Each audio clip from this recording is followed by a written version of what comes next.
Hello, this is Fritz-Ay Says, and welcome back to One Last Night. It's been a while since we've spent some time with Dorian and Xavier. Um, yeah. So we got introduced to the apocalyptic world and found out that there was a traveler who got taken in by a monster. And we found some interesting signs on his clothes, which led us to going towards Haven. Let's find out where this leads. And tomorrow we depart. It's time to pay Haven a visit.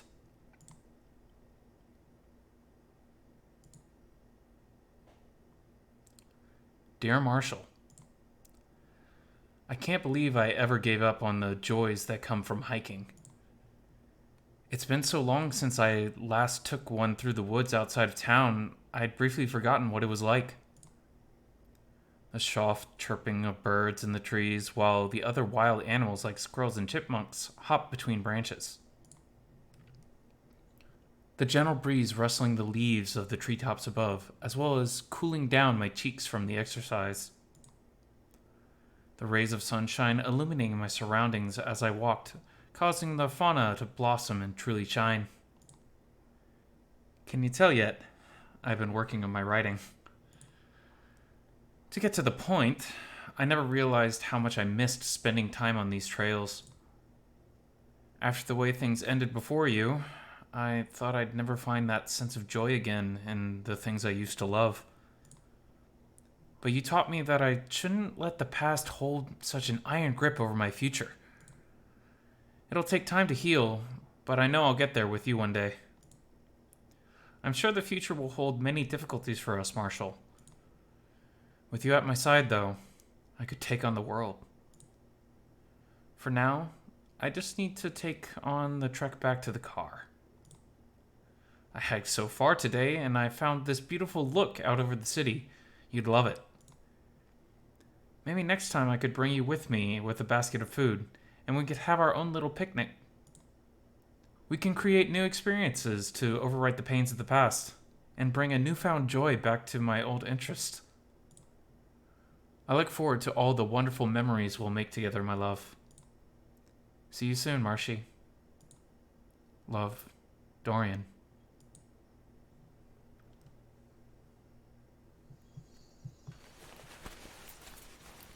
I wake up to the sound of someone shifting next to me.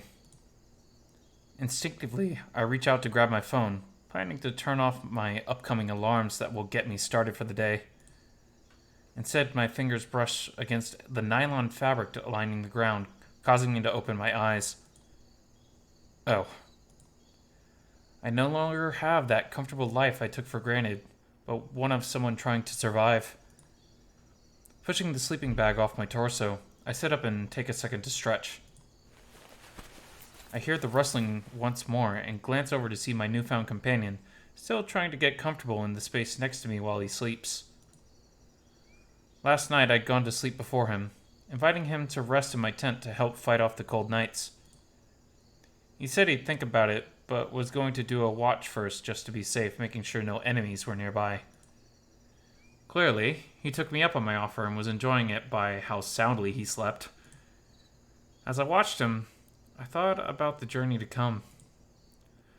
We'll need to get on the road soon if we're to stick to the schedule I've got planned out. At the same time, though, Xavier saved my life yesterday and learned about the new world. Kid deserves an extra few minutes of rest, I'd say. Quietly, I get up from our shared bed, grabbing my bag and spear as I head for the flaps. I carefully step around the unconscious bat and give my best effort not to make too much noise as I do. Once outside, I take a look at the familiar area briefly. This place has served me well for the past couple weeks.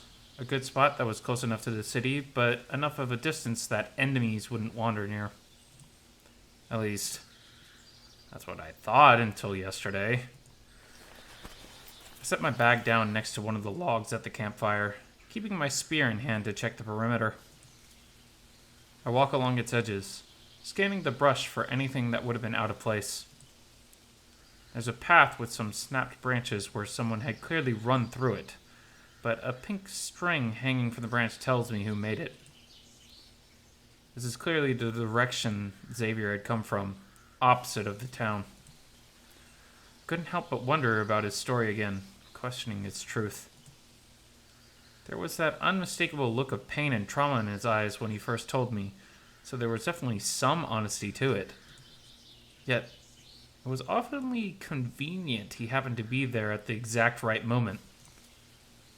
I felt like I could trust Xavier and I wanted to, but the logistical part of my brain needed to know more.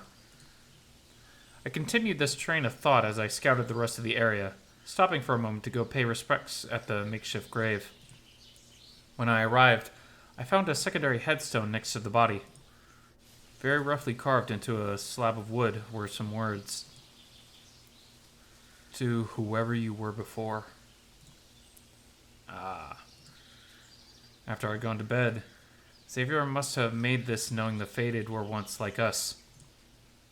They may not have been a person when they died, but they were once.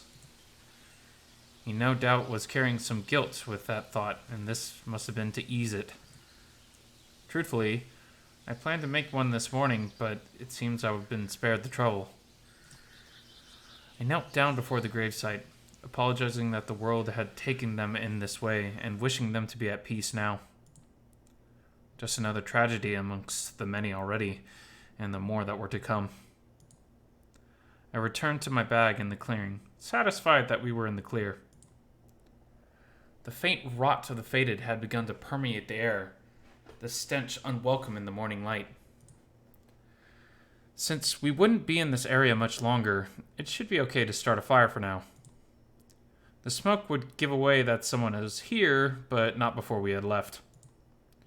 Besides, I'm not sure I can handle that smell much longer. With the now pleasant scent of wood drowning out the rot, I set to work on my routine. Reaching into my pack, I take out a plastic bag and untie it, removing the journals within. I'd learned my lesson in letting everything sit in my bag when I'd slipped and fallen into a river early on. It waterlogged one of the books and ruined many of the entries within. After that, I made sure to take extra good care of them. I find the 3 that I need and set them out in front of me, putting the rest back in. First, I grab the journal and write today's entry. I describe the events of the previous day in detail, making notes of my questions and plans for what to do next.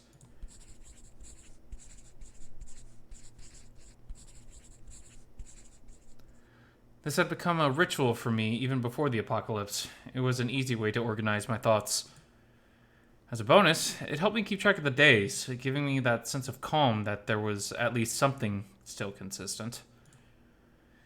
It was hard at first to do so, the new daylight cycle confusing me for a while before I got used to it. In the end, it's all something you have to get used to eventually. Signing off the entry, I close the journal and place it to the side to pick up the next one. I flip through the logs in there, giving a brief glance and mumbling some of the names to myself. The Butcher. The Silence. The Blob. Finding a blank page, I begin the new entry.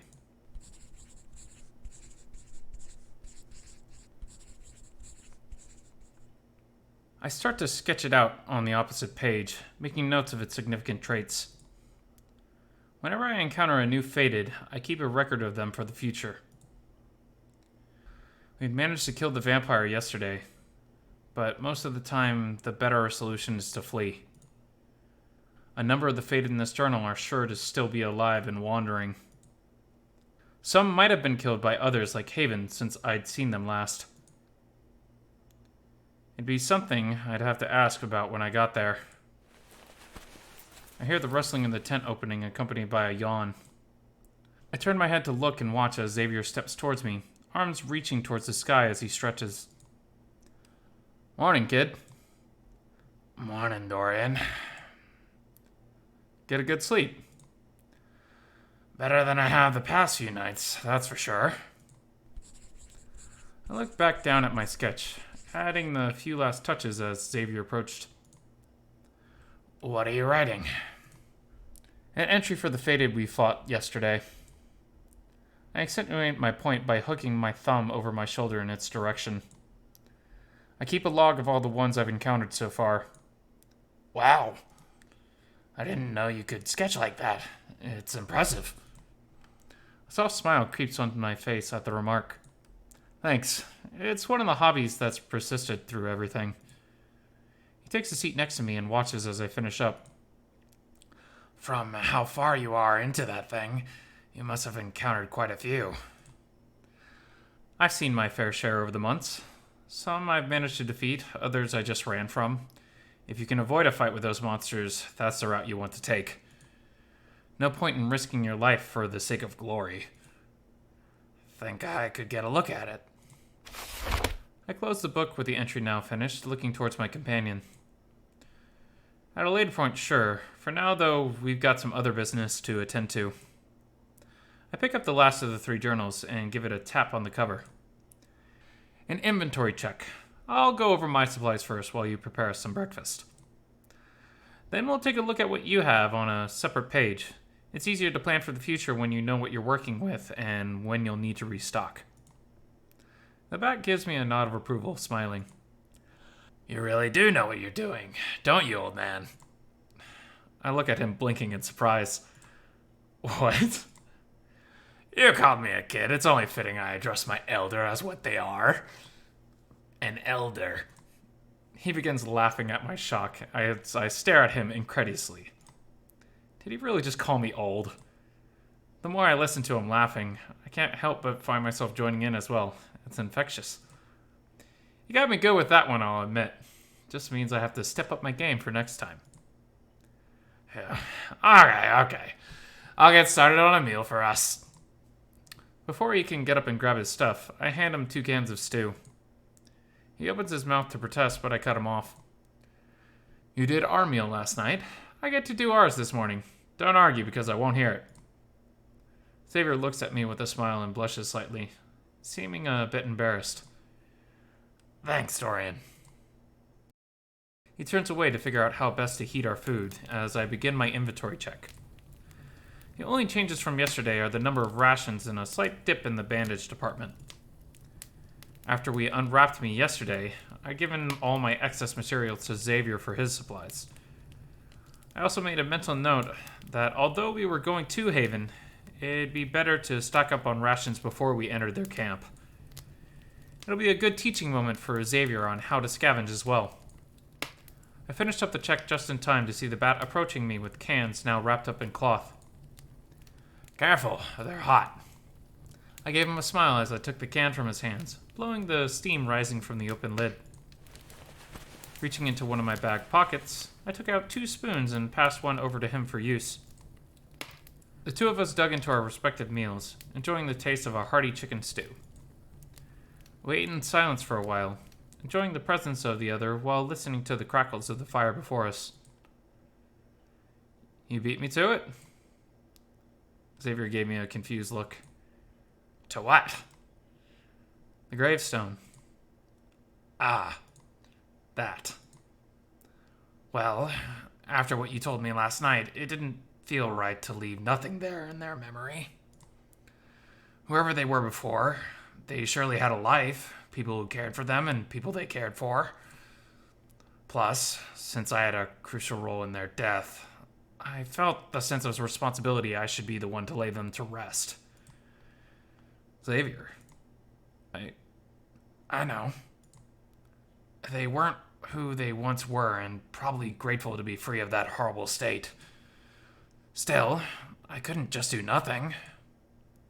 I waited in silence for a few moments after that before speaking up once more. Can I finish what I was saying now? Go ahead. I was going to say, I'm proud of you, kid. Xavier gave me a surprised look at that. Oh, why's that? Well, you've got a good head on your shoulders. You have a moral compass to be admired, and it's something I'm happy to see in someone your age. He shot me a glare at that last part. Again, you're only 3 years older. I intertwined my hands and closed my eyes, attempting my best impression of how I would imagine someone would look if they were enlightened. And yet, I'm wise beyond them.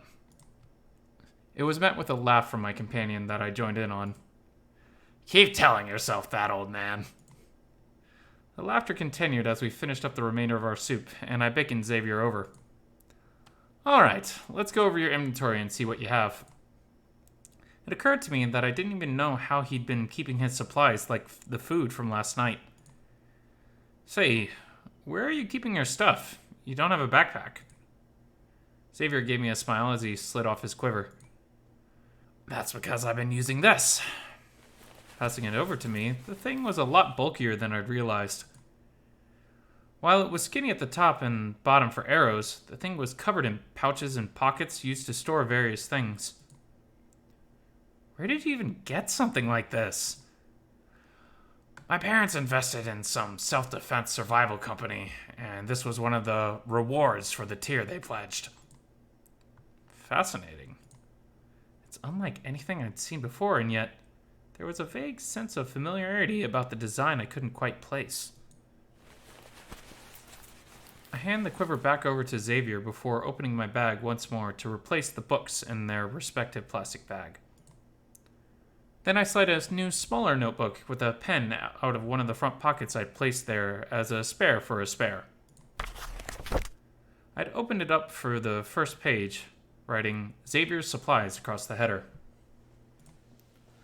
So, kid, let's start with the easy thing and probably the most important thing for you to track. The arrows. As I counted them out, Xavier began speaking to fill the silence. Sorry if everything's a bit disorganized. I just grabbed whatever was near and shoved it into the pockets anywhere they'd fit. Well, aside from the few things I'd already had in there. Not glancing up, I continued the conversation as I inspected the arrows for wear and tear in order to separate them into two groups. What do you already have?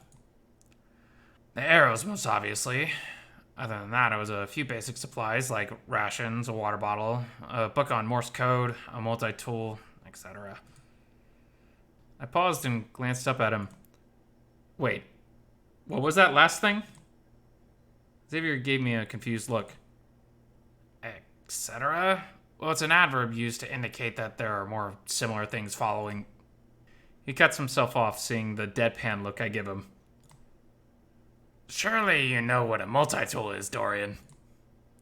I shook my head and drew out a long sigh. The book, Xavier. How is that a basic supply? Why wouldn't it be? You never know when Morse code might come in handy.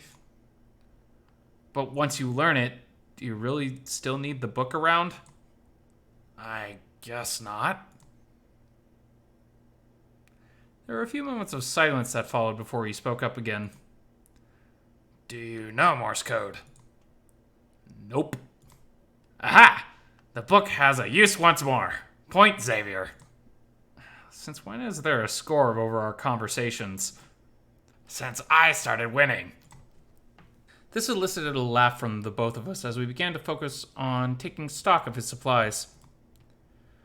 Sure enough, it was a bit of a messy ordeal.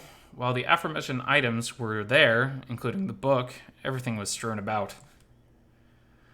I was glad I had taken the time to do this beforehand. This would make things easier down the line if we ever needed to search for something. I draw a small sketch of the backpack quiver in my book and annotate the pockets with numbers.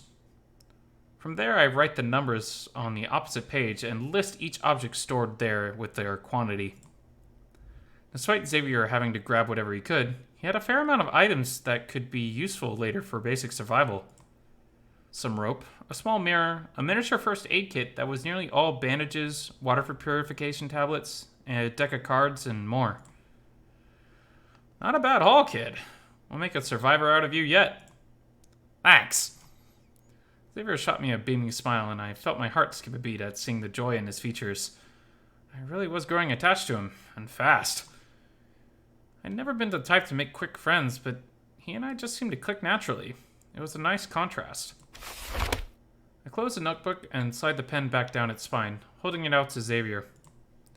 Well then, here you go, kid. Xavier was surprised at the gesture. Wait, what? You're just giving it to me. Of course I am. After what you told me yesterday, I figured you could use one for yourself. It's a good way to keep track of and organize everything you need, even if that's just your own thoughts. The bat smiles and opens a notebook, making a notation on his inventory page and placing it in his quiver. With the bags now organized, I stood up from the log and brushed off my pants. What's next on the to-do list, then? Anything else we need? I stretched my back as I answered, eyes closed as I felt a bit of my midriff exposed from my shirt. Nothing we can't do on the road. I'll pack up our tent while you put out the campfire. I waited for his response, but was met with silence. Opening my eyes again, I saw he was staring up at me as I stretched, seemingly in a daze. Hello? Earth to Xavier. I waved my hand in front of his face, which seems to snap him out of it. What? Oh, right. Sure thing, Dorian. He quickly moved himself to the other side of the campfire and crouched down in an attempt to hide himself behind the flames. Strange kid. I turned back and walked over to the tent, rolling up my sleeping bag and tying it to the bottom of the pack. I'd have to find one for Xavier later, but for now, the nighttime warmth of another person was a welcome sensation. Considering how well he was sleeping when I woke up, I can tell he enjoyed it as well. Especially if he had no blankets the past few nights while wearing that outfit. Naturally, Xavier had finished first and walked over to help me dismantle the tent. It didn't take long between the two of us, and the next thing I knew, we were ready to go. That should be everything, kid. Let's get a move on. The two of us walked over to the path leading out of the clearing, and I stopped at the edge, tossing a look back at the area. Please don't. I glanced over at him, a very judging look on his face. Don't what? You looked like you were about to speak to the campsite and say goodbye, as if it were sentient. I blinked at the sudden personal read. Well, it served me well, and it deserves a thanks. Xavier shook his head and gave me a smile. Whatever helps you sleep at night, old man. He turned around and continued to walk down the path, giving me some time alone with the place. Looking back behind me now, the moment had passed, and I let out a sigh as I followed after him, muttering under my breath. Point, Xavier.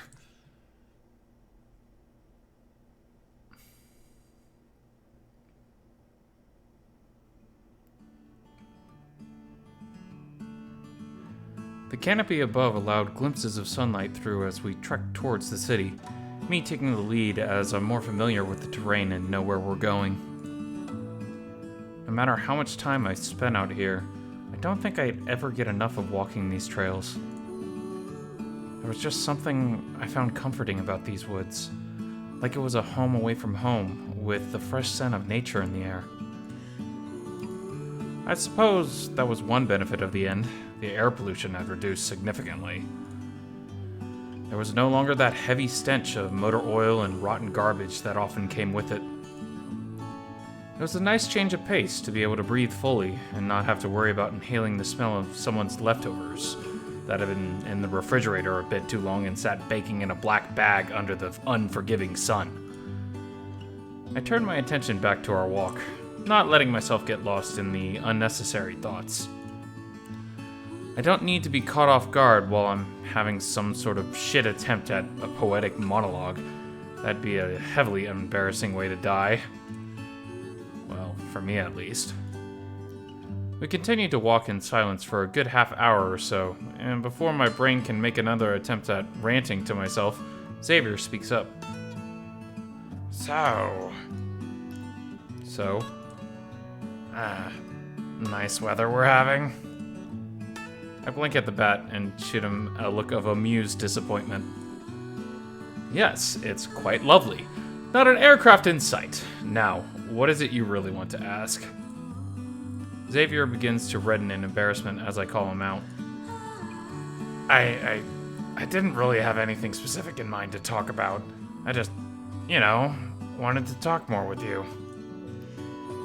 And you thought the weather was a good place to start. He threw his arms up in defeat.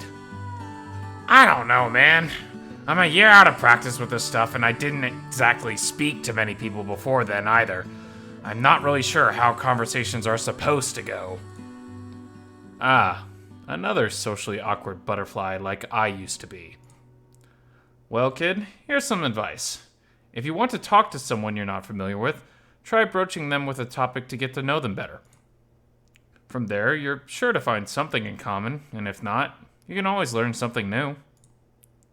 Xavier took a moment to consider that before responding. Well then, how did you end up getting so confident? If you're able to talk with people now, what gave you that push forward? Before I could stop myself, I barked out a laugh. Oh, kid, I'm not confident in the slightest. Really? Yeah, really. I come off as confident because that's how I choose to act. Fake it till you make it, as they say. Inside, I'm actually a bundle of worries, but the more you spend that time putting on a show, the easier it gets each time.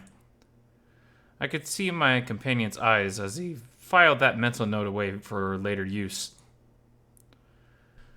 You really suit this mentor role well. Must be all those years of experience. Am I the first person you've taken under your wing?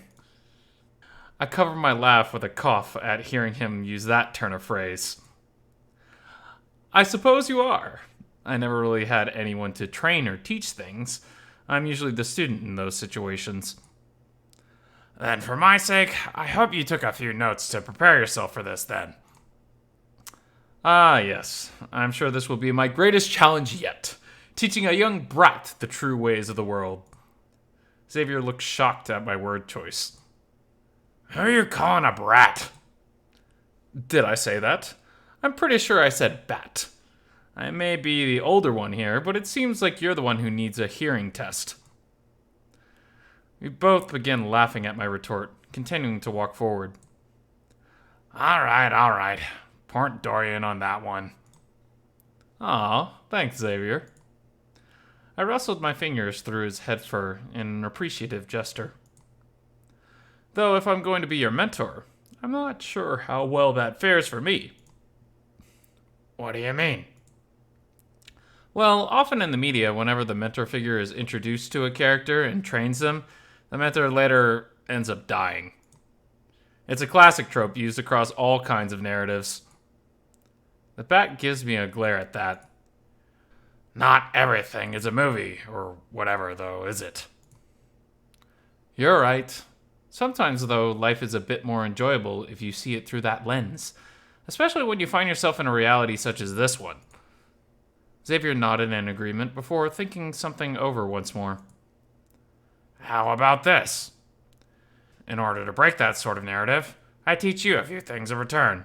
A transaction of skills, so the whole thing is less one-sided. Would that break the trope? Couldn't hurt to try. I've always wanted to get better at archery. Can't say whether I'll be a good teacher or not, but I've been practicing since I was a kid. It's always been one of my hobbies, and I grew quite good at it. I mean, you saw me help you take down that faded. I think I'm a pretty good shot. That you are. You really saved my ass back then. I wasn't exactly gonna let you die now, was I? I'd been taught to always look out for myself first, but knowing that I could help you then, that I could do something, the feeling was liberating. What's next? Are you going to thank me for being in danger? In your dreams, old man. The two of us shared another laugh at that. On the topic, though, how do you get so good at using the spear? You might not believe me, but honestly, fencing. I was on the school team for all of middle and high school.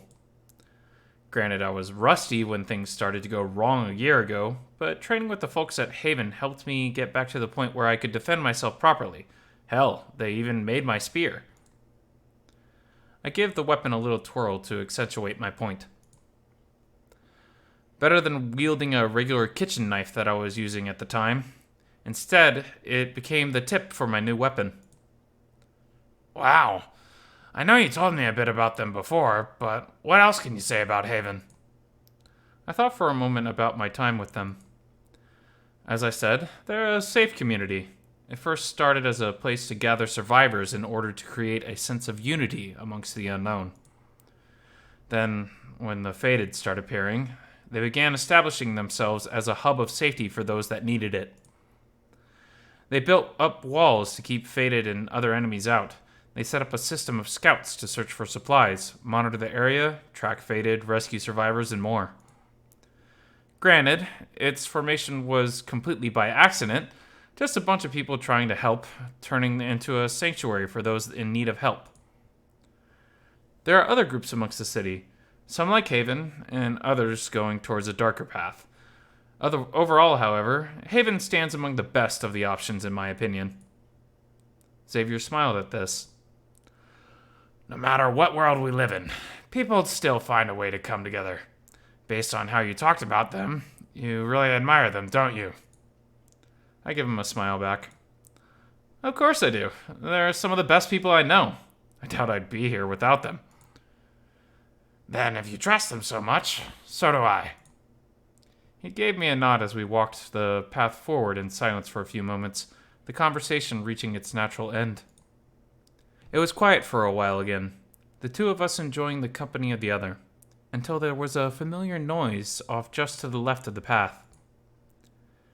I'd been to it a lot over the past few months, and since it was on the way, I thought it would be the perfect pit stop. I began to veer towards the brush, and Xavier walked up next to me. Why are we going this way? Won't the path lead us to the city? It will, and we'll get there in due time. However, we got things to do before reaching Haven. Like what? You'll see. What happened to the whole telling me everything part? If it'll be something important that you need to know to help with survival, absolutely. Menial tasks like these, though, can be left as sweet little surprises. So this is one of our pit stops? Correct. I walked a bit faster to get ahead of the bat as we began trapezing through the underbrush, the sound slowly growing louder as we approached. Xavier seemed to notice now, too, his ears giving a brief twitch as he analyzed what he was hearing. Is that? His answer was cut off as our destination came into view before us, the soft sound of rushing water now clear.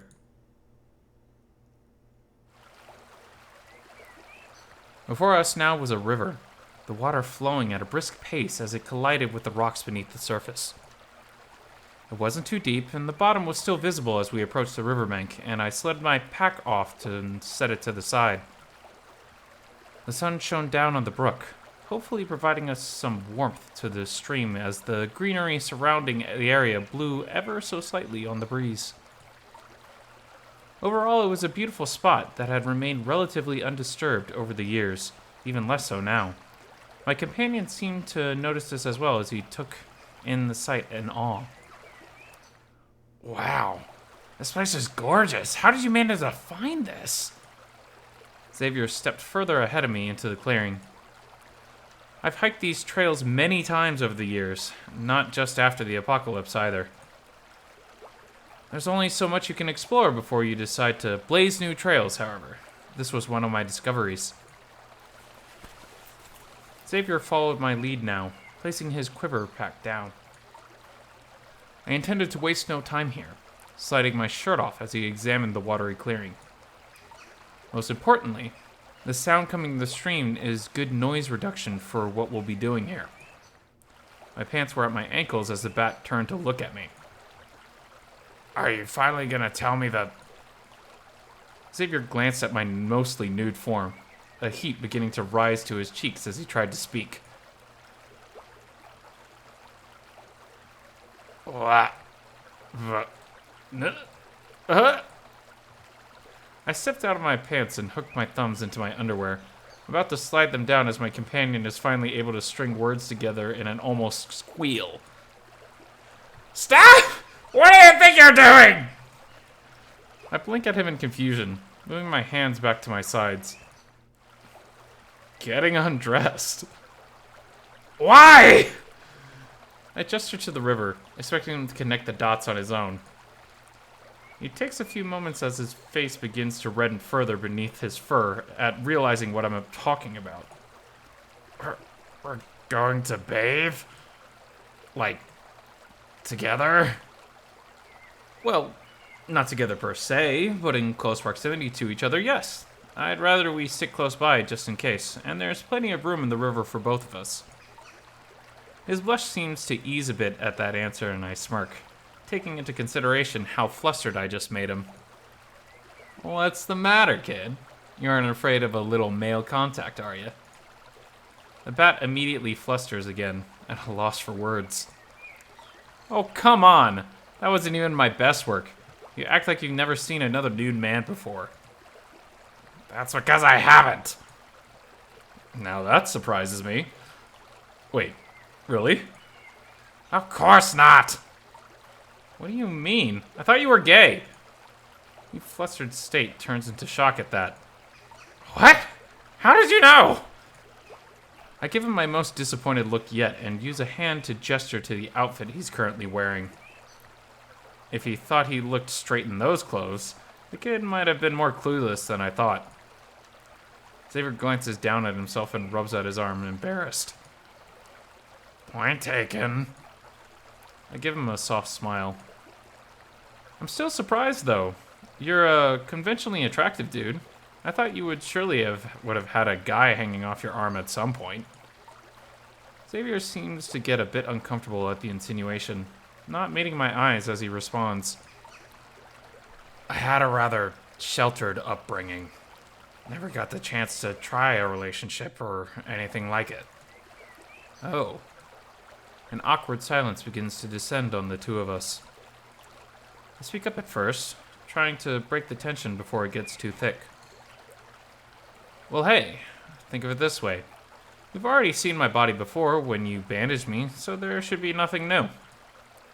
Xavier meets my eyes again before they start to wander downward a bit as he considers my point, shooting back upward suddenly. I guess that's true enough. I saw all of you except for, well, you know. He gives a vague gesture to my crotch, not trying to look down in that direction. I think over the current predicament and how I'd rather not waste too much time here, coming to the direct conclusion. It'd make things less awkward if you were nude too. What? The bat immediately flusters up again at my statement. There goes all my work talking him down. Kid, I know you're nervous, but we don't have much time to waste here. Plus, you're going to need to bathe eventually, and what better place to do it than at a natural river? It's a refreshing experience once you get used to the cold. Xavier looks at the water and back at me, taking a few deep breaths to calm himself down. All right. You can do this, Xavier. Nothing to be worried over. Piece of cake. No big deal. He repeats a few similar statements to himself as he begins to undress, eyes closed as if to help with the anxiety he's surely feeling and to tune out the world. Seeing my companion undress, I'm able to get a proper look at his body with the sunlight shining over the riverbank. While he doesn't have abs, his body is sleek and defined like that of an athlete. He has more musculature on his chest and arms, likely due to his skills with the bow. My assessment was right earlier. Xavier really is attractive. I'm sure he'd have had many dudes chasing after him if he got out into the world more. Maybe he'll even find his chance now. If there's one thing this apocalypse taught me, it's that even the most unexpected things can happen. That could include a random twink finding love. I cover my mouth to hide my laugh at my thoughts as he removes his pants, not wanting him to think that I'm laughing at him. As he does so, I take a moment to really pay attention to Xavier's arms as I realize something's off between them. It takes me a few glances back and forth before my brain finally makes the connection. He only has one wing. I'm surprised it took me this long to notice. I'd always considered myself observant, but this realization puts that to shame. Then again, I didn't really check him out over our day and a quarter together. I make a mental note of it to ask about it later, not wanting him to feel judged after he'd gotten the courage to take his clothes off in the first place. He finishes folding his jeans before placing them in a pile to the side and moving to remove his underwear, causing me to follow suit. I catch a glimpse of Xavier's cock as I do so.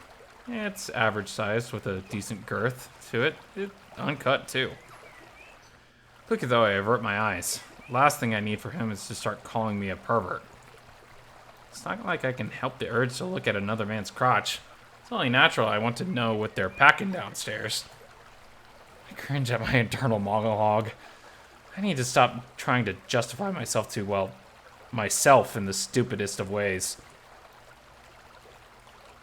He opens his eyes again to look at me, our gaze meeting now for the first time in the nude. Not so hard now, was it? Xavier startles at that. It wasn't this whole time, I swear. Blink at the response. What? Didn't you mean... Oh. Nothing. Never mind. Don't worry about it. Wasn't hard to do. Nope. Understood what you said the first time. It takes a few moments as the dots begin to connect in my head. Here I thought I had the dirty mind. Instead of pressing him on the matter, I decided to drop it and give the bat some form of relief. I crouched down next to my bag, reaching into the pockets to take out some soap and spare washcloths. Thanks to my organization methods, I find the supplies easily and hand Xavier his share. I can already guess that you'll want to bathe separately rather than together. If you don't mind. No problem. Just stay close by in case any danger should arise. We've got a schedule to stick to, but we're free to take a little time to enjoy ourselves here, too. Aye, Captain. We both begin to head in opposite directions from each other. I keep an eye on him to make sure he doesn't wander too far, however. Satisfied with his distance, I turn my attention upstream as I begin to wash myself. Xavier had done a decent job the previous day in cleaning me up, but it wasn't the same as having a proper chance to wash yourself.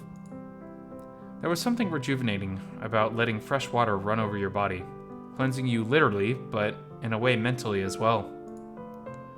I've really learned to appreciate spending time bathing for Marshall, who loves to do it. He'd take a while, sometimes too long, in the shower making sure his fur was absolutely pristine. I'd tease him about it from time to time, which usually got me wrapped in a big hug and smelling like wet dog with hints of citrus body wash. When we would have baths together, he taught me that bathing could be more than just a necessity, but a time of leisure as well. A way to let your stresses flow off you and give you the chance to just breathe. I listened to him, and slowly but surely, I felt the urge to let the hot water flow over my skin grow stronger and stronger each time. Granted, I never spent as long in there as Marshall did due to the fact that he has fur and I don't. I splashed my face with the cold stream water, bringing myself back to the present and ending my reminiscing. The stream, unfortunately, isn't terribly warm due to the minimal sunshine it gets, but it's enough that I'm not horribly freezing just by touching it. It doesn't really compare to a hot shower, though. I spend a good while and clean my body, thinking more about Marshall and all the while. It's rare that you're able to connect with someone on such a visceral level, to be able to reach the point where you feel like you could truly understand each other. I was drawn to him the moment we met, feeling some kind of connection instantly. Then, over time, he won me over with his compassion, his kindness, his humor. He made me fall for him when I thought I'd never really fall for someone again. He was there for me whenever I needed him, wherever I needed him. That's the kind of man he is. He has such a beautiful soul, and I smile whenever I think of that handsome, dopey face. I'm confident in my words when I say Marshall is my true love, the one that I'm destined to be with. As I told Xavier last night, if something had happened to him, deep in my chest I'd know it. He has to be out there somewhere, and I'm sure he's looking for me too. I stare up into the sky, hoping somewhere out there he's looking up at it too, as the little remaining daytime already begins to fade away. I will find you, my love. Your deputy is coming.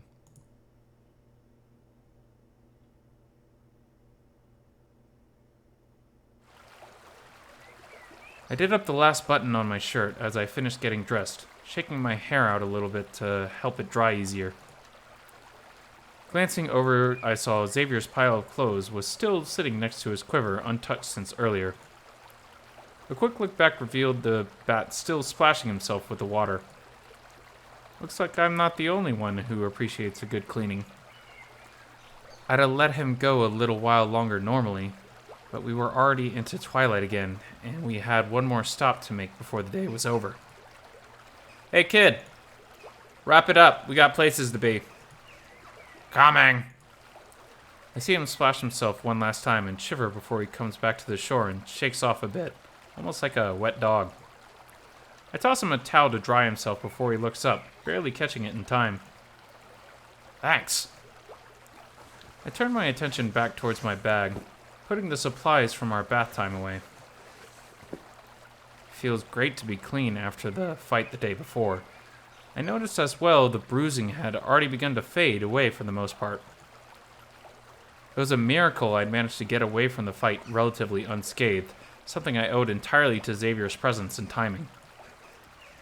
Suspicious as the timing was, I still owed him my life for that coincidence. He was more likely friend than foe. I was still determined to keep him by my side for the next while. A good few minutes later, my companion had toweled off and clothed himself. His fur remained a bit wet, particularly the fluff around his head. I'm ready to go, old man. We can still make progress before your 7 o'clock bedtime. I rolled my eyes at that while he adjusted his quiver, turning to take the lead. You whippersnappers these days. We both let out a chuckle as we started onto the main path, pushing the brush aside on the makeshift trail. The sound of the creek began to slowly fade behind us, a comforting contrast to the typical woodland atmosphere. I savored moments like these. After all, it was hard to tell when or if you'd be able to experience them again, so you needed to make them count. It wasn't a long trek before we were back and moving forward on the path. The light had dimmed, the trees blocking out a good portion of the twilight sky, but providing enough to let us see where we were going fairly easily. Everything once again was painted with the warm colors that accompanied the setting sun, a fact I'd never quite grown used to. As if naturally following this natural cycle, the forest had quieted somewhat as the wild animals settled down for the extended evening. A pleasant silence passed between the two of us as Xavier sidled up next to me. I took comfort in the fact that for the first time in a while I wasn't alone. Well, wasn't alone with someone I felt that I could trust at least. I'd run into some bandits here or there, as well as a few survivors during my time out by myself, but I never managed to feel truly safe around any of them. And with Xavier, that changed almost instantly. To be honest, the sensation kind of scared me, which is why I kept at least a few degrees of separation from fully trusting him. The last thing I needed right now was to grow attached, only to end up betrayed. Still, I couldn't help but think back and compare the past year with all I'd accomplished. As I was contemplating, that is when Xavier decided to break the silence. So, I want to talk more about Haven. Be my guest. I know you have all this faith and trust in them, and I'm sure they've earned it, but how long exactly have you known them? Is it really long enough to be able to put your full loyalty towards them? Of course. I've been there since the start, after all. Wait, really? Yep. You're talking to one of the founding members of Haven. How'd you manage that? Right place, right time, I guess. I made the connections with some of the other survivors early on, helping the injured and scavenging for resources. Then when the Fated appeared, it kind of forced us into our own groups for protection. I wound up joining forces with those survivors and making a base camp in the suburbs closer to the outskirts than the urban areas. Slowly, the community grew in both members and resources. I remember the day when they found a bunch of seed packets for different fruits and vegetables. People were ecstatic, but we didn't know whether they'd grow properly or not due to the lack of sunlight. For whatever reason, The plants seemed to be thriving in this environment, so that was a massive stroke of luck. That's great and all, but did you say other groups?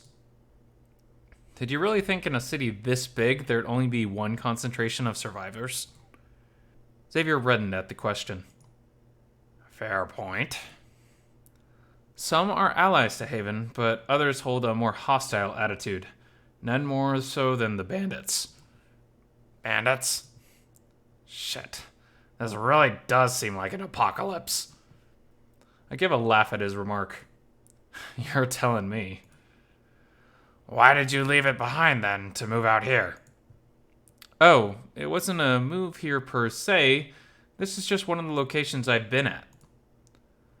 I left because, although it felt good to help people and be surrounded by others, a part of me was overwhelmed at times and needed a break. Mostly, though, as selfish as it is, was because of Marshall. Xavier cocked his head, confused at that. I thought you didn't know what happened to him. I don't. And that was the problem. Months of no word about him, of investigating dead ends and sitting there and hoping he'd show up. I couldn't take it anymore, not being able to roam and try to find him, so I left. There's some silence between us then as Xavier thinks it over. I'm sure he's criticizing me for putting my personal life in front of the needs of others. I know I have. I'm surprised then to look at him and find an appreciative look sprawled across his face. It couldn't have been an easy decision to make. You gave a lot of yourself to Haven, and I'm sure they're grateful for that. It's okay to be selfish sometimes. I don't think any less of you for it. If anything, after hearing all that, I only think more highly. What you did with Haven is an impressive feat that not many could manage. Cut yourself some slack. It was almost as if he was a mind reader the way he knew exactly what I was thinking. I felt myself begin to blush a bit at the kind words, my heart only warming further towards the trusting bat. Thanks, kid. That means a lot. I feel my smile grow a bit mischievous as I look to him. Now that you know I'm a bit of a celebrity, however I have to ask, you want my autograph? I accentuate the statement with a wink, to which he rolls his eyes. As if your scribble on a piece of paper would be worth anything. It could be. Never underestimate the value of a signature. Yeah, I'll make sure to learn it so I can forge it into all my future doctor's notes to get out of gym class. Do those actually work? Based on my past experiences, yes, they do. My gym teacher either caught on or thought I was horribly ill, but I'm also not a doctor, so my signature would be worthless in that regard. Thank God you aren't. I wasn't ready to give up apples. I thought back on his statement for a moment. Did you really never try it growing up, though? Apples? Of course I did. They're my favorite fruit. Must resist urge. I thought I was your favorite fruit. Resistance failed. Xavier shoots me the same judging look from when we left the campsite, and I put my hands up in defense. It's not my fault you set yourself up for that one. I also wasn't referring to apples with my question. He rolls his eyes before continuing the conversation. Then what were you talking about? The doctor's note part. Oh. Yeah, I never really gave it a shot. I doubt it would have even worked. How come? Are you a bad liar? I told you that shirt looked nice, didn't I? No. Oh. Well, that shirt looks really nice on you. I glare at him. What's wrong with my shirt? The vet continues talking as if I hadn't said anything. My lying skills aside, though, I never really tried it because I was homeschooled. My parents took me out when I was young and taught me all the way to college level. So that's what you meant when you said you were sheltered. Yeah, never had the chance to go to public school to make friends. Just me, my parents, some textbooks, and the internet. If you had the internet, why didn't you try to make friends that way? I made a few from around the world, and even some from around here. Hope they're all okay. Xavier looked suddenly uncomfortable at my remarks, fiddling with his hands awkwardly. I'd rather avoid that topic for now, please. It's a rather touchy subject for me. Right, sorry. You got it. An awkwardness that usually follows this kind of situation begins to rise between us, the tension slowly thickening the atmosphere as we walked. I had to think. From what I knew about Xavier, what were the topics he enjoyed? There had to be something to cheer him up. It clicked to me suddenly that I remembered a point of interest from our conversation this morning. Say, we have some time to kill as we walk. How about you take that book out of yours and you can start teaching me Morse code? In an instant, Xavier seemed to perk up at the suggestion. Really? You want to learn? Of course I do, Xavier. It never hurts to pick up a new skill. You never know when it may come in handy. He excitedly pulled the book from a bigger pocket on his quiver, flipping a few pages in before looking up at me. All right. I don't know how much exactly you know about Morse code, so I'll start from the very basics. Essentially, it's a system of dashes and dots that are used to make up the alphabet, numbers, and some symbols. It can also be used for a variety of different signals, which we'll get to eventually. It can be used both in writing and in sound, though the latter is more common as it helps send messages via the radio in disguise. I thought about the last part for a moment. Newsflash, kid, but we don't exactly have much technology anymore. Nobody's been able to use any sort of electronics since that day, not even good old-fashioned AA batteries. Doesn't matter anyhow. There are other ways to use it with sound. I'll teach you an easy but an important phrase to start off with. Xavier slings the quiver off his shoulder and removes the small notebook and pen I gave him earlier, flipping to a blank page near the back. The most known, and one of the easiest, to transmit is SOS. I'm assuming you know it, but it's commonly known distress signal.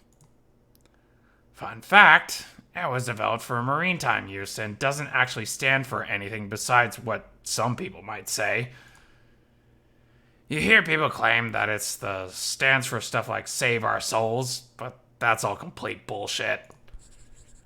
Moving back to my point, however, the translation for this would be 3 dots, 3 dashes, and 3 dots.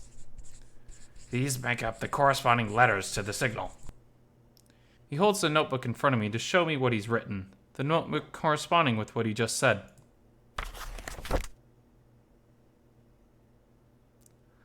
Something wasn't clicking for me, though. That's great and all, but how do we do the dashes if there isn't anything to make a prolonged sound? Simple. We use 3 quick taps instead. Hold on, let me just... Xavier takes a look around the trail, moving a bit ahead a bit to pick up 2 sticks and turning to face me.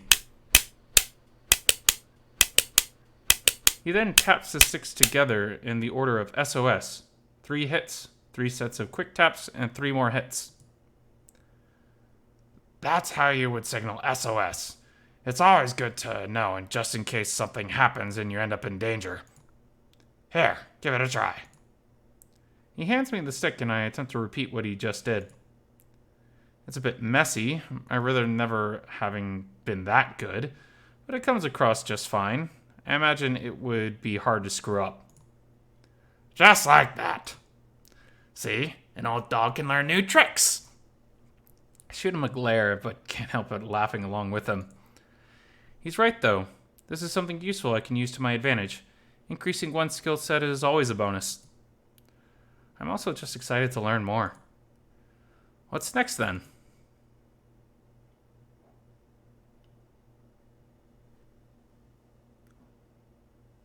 Xavier and I spend the next hour and a half or so studying Morse code together. I managed to learn a few letters so far, but not enough to be able to fully translate it. Okay, can you tell me what I just tapped out to you? Of course I can.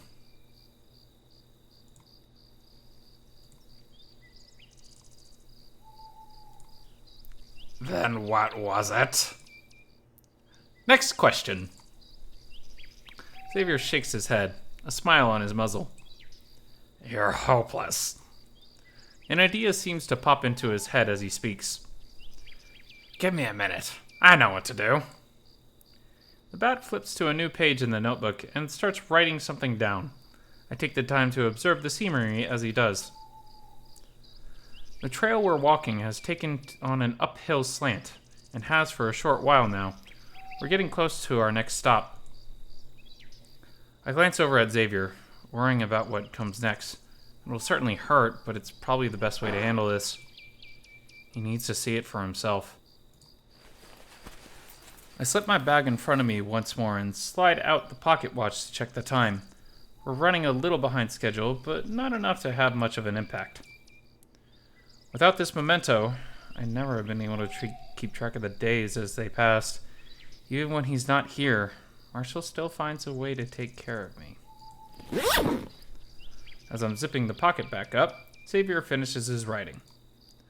And done. This should help you. He carefully tears the page from the book and hands it to me. I look down at the paper and see his impressively neat handwriting.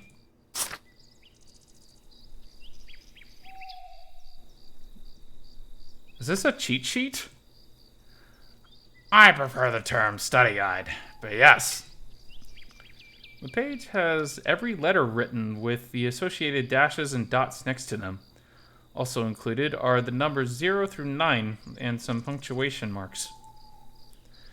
It'll be easier reading over those since it's all gathered in one place. You can take the time to analyze and memorize everything whenever you have some time. Thanks, kid. I'll make sure to put it to good use. I fold the paper up a few times and slide it into the breast pocket of my shirt for easy access. Say, how are you feeling right now? Xavier glances over at me, a brightness in his eyes. I'd say I'm all right. Why do you ask? I've got a personal question for you, something I've been wondering about. I've been asking you a lot of stuff, so it's only fair I give you something in return. Ask away. I'm not sure the best way to phrase it, but I notice you only have one wing. The realization dawns on Xavier's face. You want to know what happened to my wing, then? If you don't mind.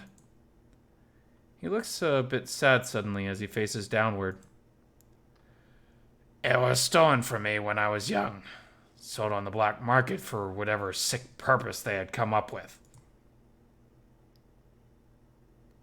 My face immediately flushes with shame at having him bring up that trauma. I don't know what to say.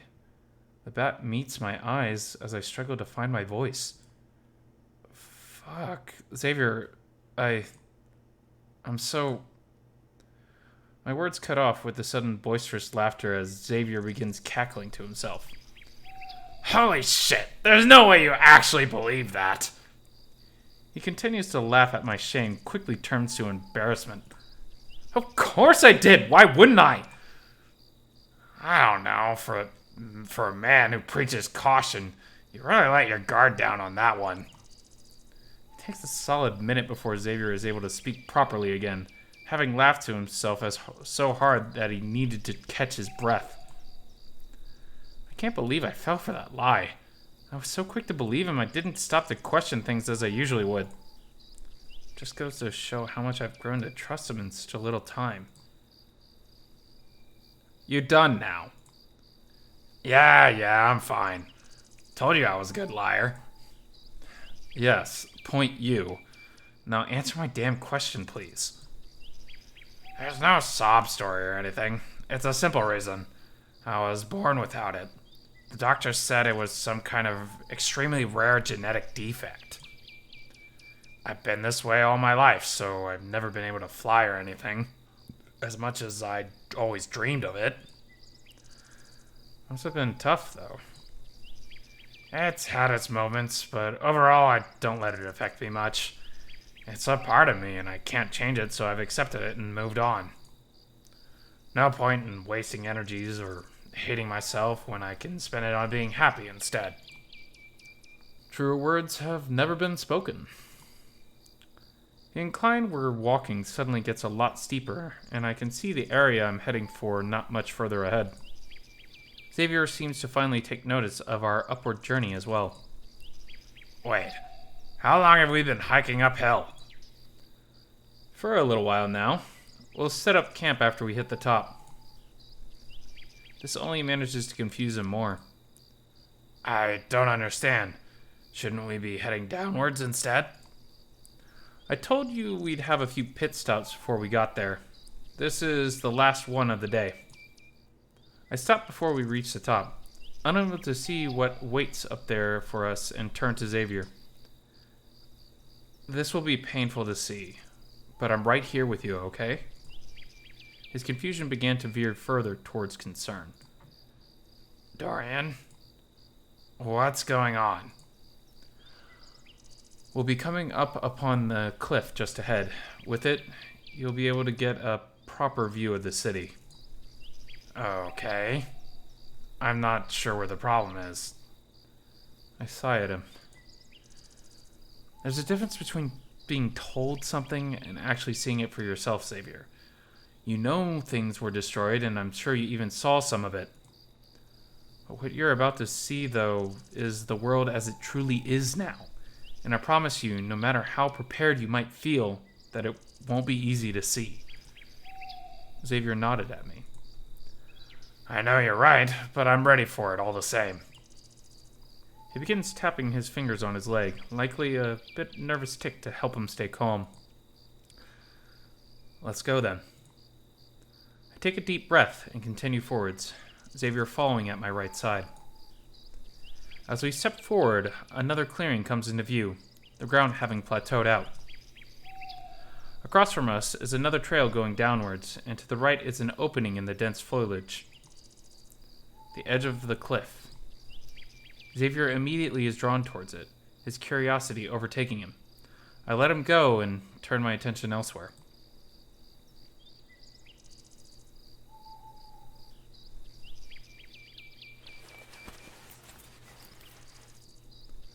I walk into the area and place my bag down, removing the tent and beginning to set it up while the warm-toned sky edges ever slowly closer towards night. Having done this several times in the past, I'm able to handle the task with relative ease, and the shelter is set up in no time. I glance around looking for Xavier. He's still seated on the cliff, face turned away from me and staring off into the distance. Walking towards him, I get sight of the view for myself.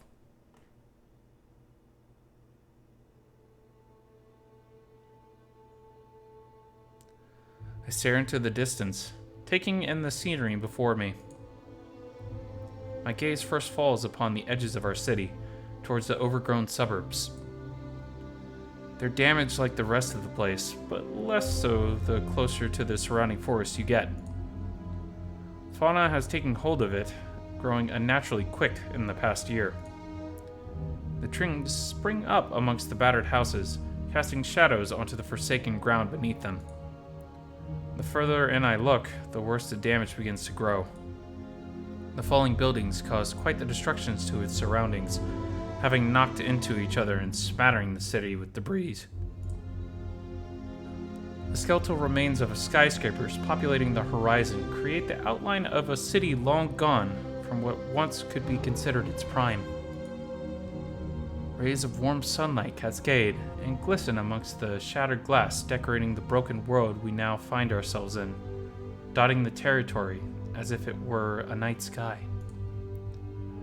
Perhaps there's still a chance at a future, at a way of uniting once more and repairing everything. Then I see it again, a thing that often drains the hope from my body. It's hard to make it out from here, but I know it's there. The scar. Directly down the middle of our city, from the lakeshore to an unknown distance farther than the eye can see, is a chasm too wide to properly cross. The water from the lake flows over and into it, though it never seems to drain. The wound itself goes impossibly deep, as I've been told, to the point where you can't even see the bottom. The edges are densely populated by faded, making it an unnecessary risk to even attempt to approach it purposefully. It's a scar, a mark to remind us that this is now a broken world, forever changed by whatever happened that day.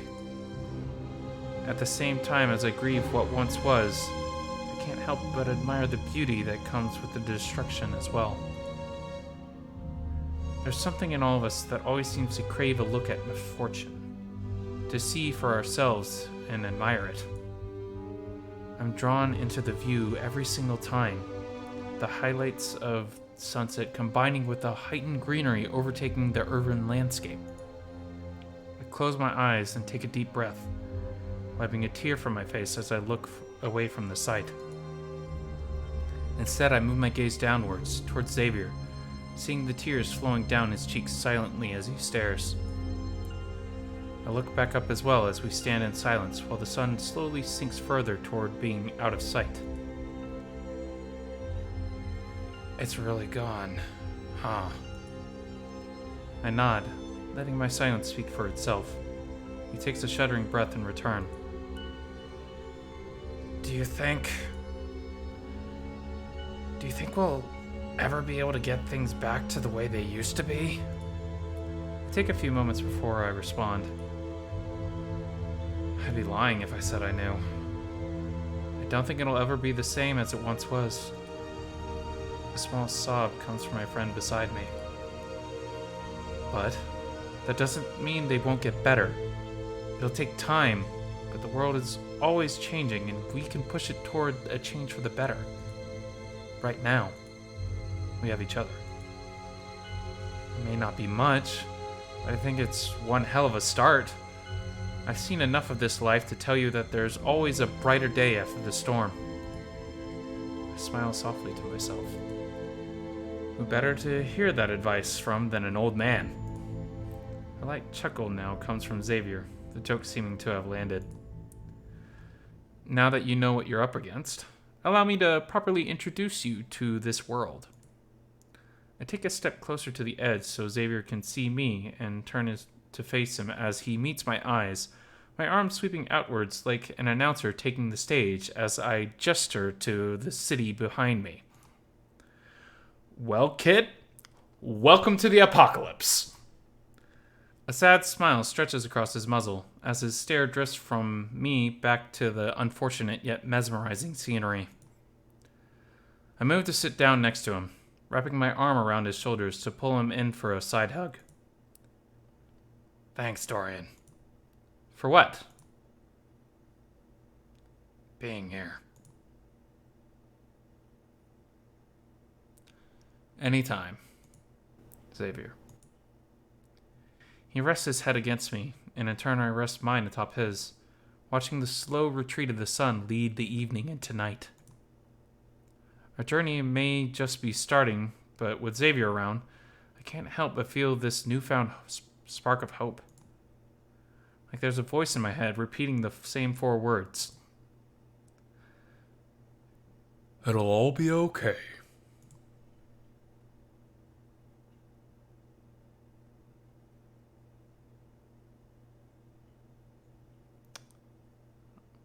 All right. Man, I'm loving the world building, and it was really cool to see just how the apocalypse has sprung up with the trees and the plants growing very, very fast in 1 year. I'm wondering if we're ever going to actually attempt to cross the scar and go to the other side, because, I feel like that's gonna be a trip, stealth mission, or I don't know. Ooh boy, I'm really liking this, and so this has been Fritz-Ay Says, and everyone have a nice day. Ciao.